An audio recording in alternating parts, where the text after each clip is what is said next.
Our top story, a former worker offers new insight into a deadly outbreak inside an animal shelter. And that letter essentially was just a plea to everybody in the rescue world to please help me get these dogs out. Tonight, the St. Louis County Animal Shelter remains closed due to an outbreak of parvovirus. Good evening, everyone. I'm Kelly Jackson. And I'm Mike Bush. 19 dogs have had to be euthanized. 5 on your side's Annie Kroll talked with a former animal control officer tonight who tried to sound the alarm about the problems inside the shelter. Annie. Mike and Kelly, she penned a letter to fellow animal advocates. That message highlighting understaffing and the conditions inside. It went viral. Originally hoping to open on Sunday, the St. Louis County Animal Care and Control Adoption Center is still facing potentially its worst parvo outbreak ever. The conditions there, like at the time I was there, were awful, and they have only gotten worse. Former Animal Control Officer Laura Stollard worked at the Olivet shelter about 8 months, resigning in April due to burnout and lack of resources. You know, to do a full clean, you have to, get the dogs out. You clean up everything. If they've gone potty in there, you pull out all their bedding, stuff like that.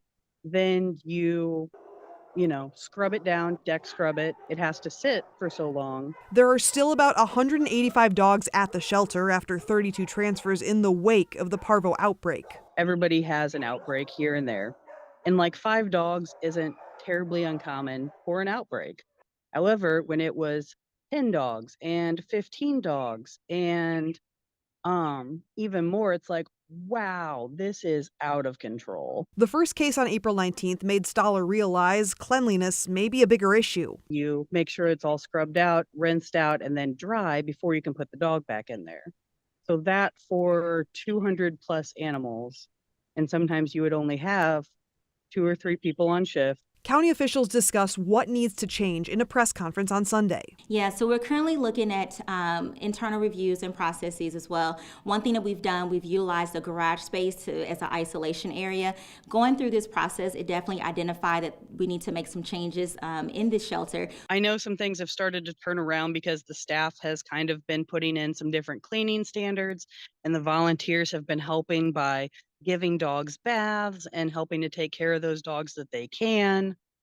And basically the staff is scrubbing that shelter from ceiling to floor and just doing everything they can to clean and minimize, transfer.